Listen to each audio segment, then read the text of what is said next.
Hello and welcome to this video in the series about each of the new constituencies. For this video we are looking at one of the new constituencies in the northwest. In this short video we'll look at the details of this constituency, the previous results, in particular the 2019 results, current candidates, and make predictions based on how bad of a day it might be to the Conservatives. Please comment below for anything you'd like to see and subscribe to our channel to see new updates that we'll do and discussion videos as the election gets closer. There are lots of changes with boundaries in the next election, so we're going to give a quick overview of how the boundaries are changing and how it's going to affect each seat.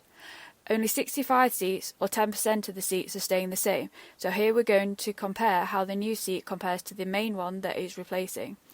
There are some huge changes, such as the City of Chester, which now has 2 seats, but some seats are being completely dissolved, with populations moved to neighbouring seats.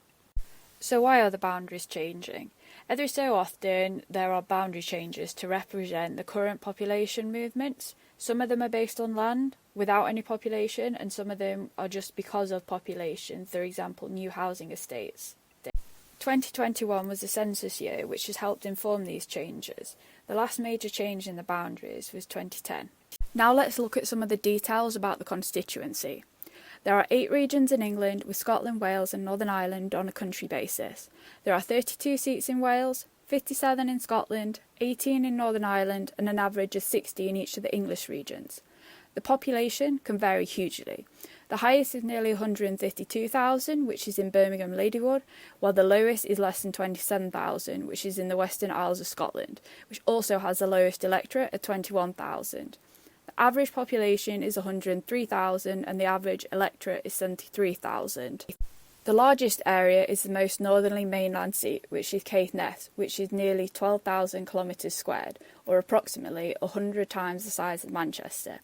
The average is 380, while the smallest is only 6.8. The average percentage of the 16 to 49-year-olds is 41%, with the highest in Leeds Central and the lowest in North Norfolk, which also has the highest 65+.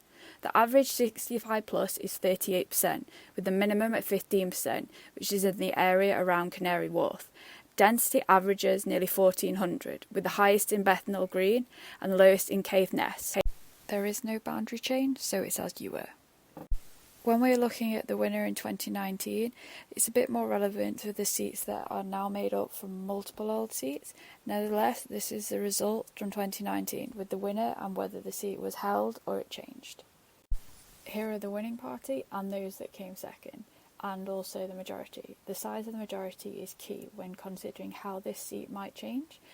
Maybe not so much when there's a big Labour majority or Lib Dems, but for pretty much any Conservative seat that's possibly not considered safe, bar a very extreme few.